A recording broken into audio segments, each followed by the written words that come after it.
It's over, Benito. Never, Darth Reindeer. Your rebel friends were captured. I'll save them. The rebellion has no more ships. There's always a chance. Dude, I have a Death Star and I closed that ventilation shaft. You ain't got a chance. And how are you gonna defeat me?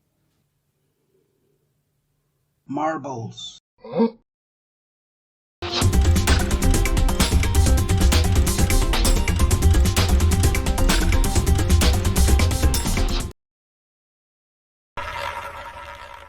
Follow my socials. Hi beautiful people and welcome to another feeling around the dark room that is my mind. Super powerful items are easily a trope of action stories. From the more generic weapons and legendary armor to the more creative ideas, all can become an infinity gauntlet. Fico! A buzina paralisadora é a melhor coisa que tem. The good part of that is that we have various stories that use that as a premise and make interesting characters and fun adventures. But the bad part of that is that you can both have Thousand Eyes idols as well as Attack the Moons, and it all depends on how the story is developed. And Digude starts more like a living arrow, fusing together a powerful concept and the zombie of all action adventure. The powerful item that is only comparable to the other ones of the same level. But let's go back a little. In this world, marbles are the greatest of sports, despite pointing out that more than one game is played with them. Since forever the games are liked by all, and they never lost attention to soccer or baseball, or that Argentinian horses game of duck. Not that the horses have to be Argentinian. There's even an image of the Colosseum indicating that gladiators might have been traded for marble players. On the other hand, there's a huge explosion! It's funny, the first comic starts with what looks like it could be an intentional detour to mislead the audience, but with no apparent reason. We have boys playing with marbles and one that hates the sport that hypnotizes the nation. Something that I can understand very well. But he's not the antagonist. The story starts to show why he hates the game and how he starts wanting to play it. It's at the same time an interesting idea and a little confusing, but honestly, this character doesn't seem to have been developed enough for something like this. He's a bully who shows nothing positive, they present the reasons why he could have become like that, but he continues to be selfish and self-centered. It's nothing that kills the manga, especially because he's going to stop being so bossy, but it's not exactly a good introduction for your main character, and he does take a little too long to change his attitude.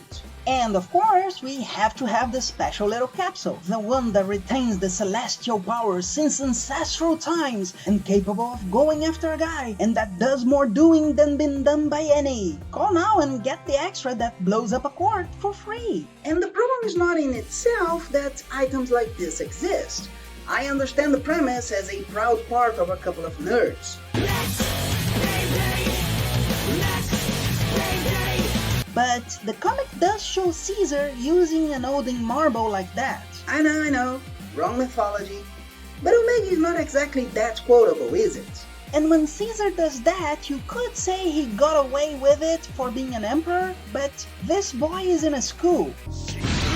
He explodes a whole court and all that happens is that people want to play against him. And the author knows this as well, by the way. It's a joke in the comic, and it works here. But it's not as if the boy tried to hide it. Later another character we'll talk about more demonstrates some skill, but avoids doing it in public. So it makes more sense that no one knows about her. The main character explodes a court, everyone knows it was him, but nothing happens. It's the most noticeable inconsistency, and even that one is not that bad.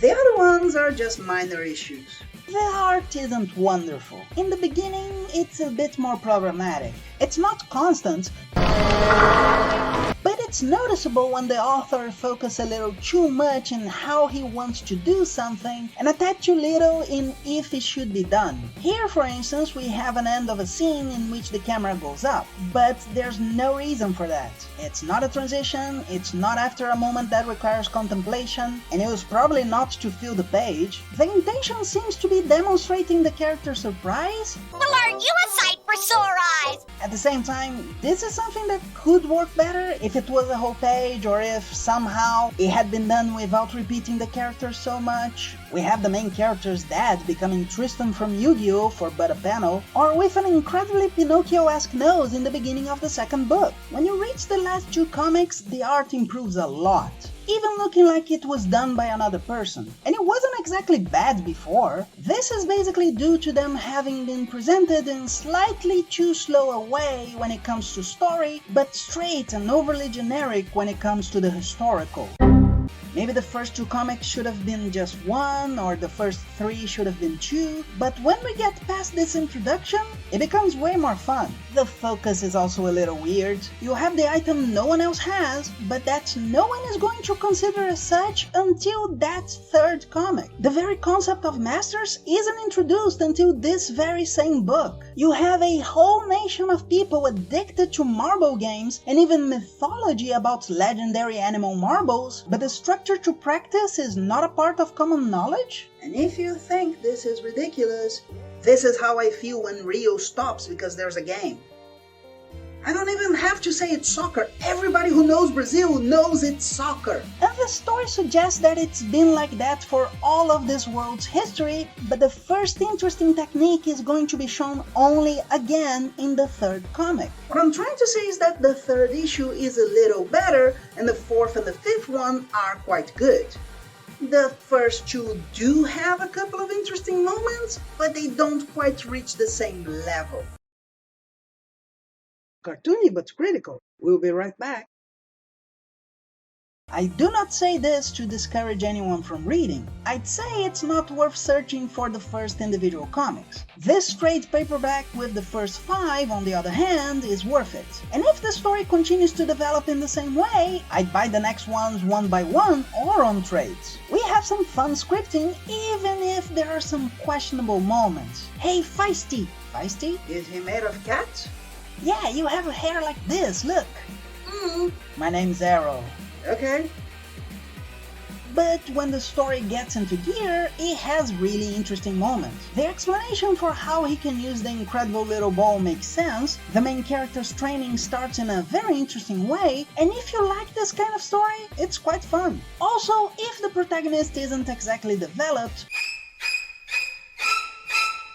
we have a character that's much more interesting. Hannah is more of a silent girl, shown as clumsy, and with two issues in particular. Number one is that she is the first evidence of how the world of Digude can be compelling. She is challenged by the younger sister of that woman from Mako who has a penis sword because otherwise it wouldn't be too obvious, and after being coerced to play against her, Hannah plays with her hands flattened and can take out 2 balls at a time, multiple times. It's not impossible, it's not something that requires more than skill and practice, and it's ridiculously awesome! This is the most entertaining part of this kind of story.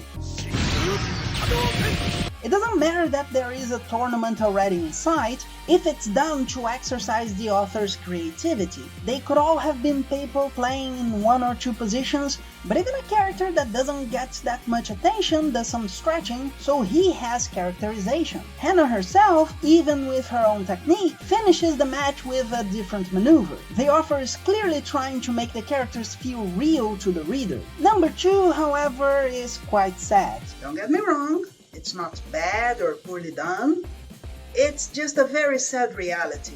Hannah is shown hurt many times, and at the same time she falls once in a while. This is supposed to be a way to mislead, but that doesn't work really well, to be honest. At no point did it seem to be possible that it all came from clumsiness, especially with such a serious character. I only have up to the 5th comic, but it all points to Hannah suffering physical and emotional abuse from whoever this guy is. It's a common arc. Talented people who are tortured to reach even greater skills until they grow as people and decide there's no justification why they should have been mistreated. And being common doesn't make it bad, but it does hurt if you notice it from the beginning. Not that this is going to be the case for everyone. I started to cry watching Arrival 15-30 minutes in. This is also not to say that it shouldn't have been done. If anything, I'd say it's an indication that it is being treated in a realistic manner, and we need more people talking about the bad parts of life so more can be done to fix them. This trade paperback ends right after his training begins. After throwing a marble at he who'd be his master, a disciple of his tells him to play pool, which actually makes a lot of sense. Without noticing, he's training his aim until the disciple's girlfriend arrives to train him as well, and I'm honestly curious to see what's going to happen there. It's fun,